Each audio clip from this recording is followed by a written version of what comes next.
terra trabocca di inferni, senza fiamme, senza diavoli, senza forconi. Inferni che sono limbi, dove l'umano infracidisce, senza tregua, senza requie, senza fine. L'uomo è spappolabile all'infinito. Ci sono limbi popolati da uomini e donne, mai nati e stecchiti di non morte. Foglie secche, mai state verdi. Limbi intrisi di una disperazione sconosciuta all'inferno.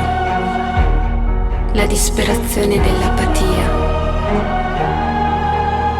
Limbi dove manca perfino la speranza del peggio e la morte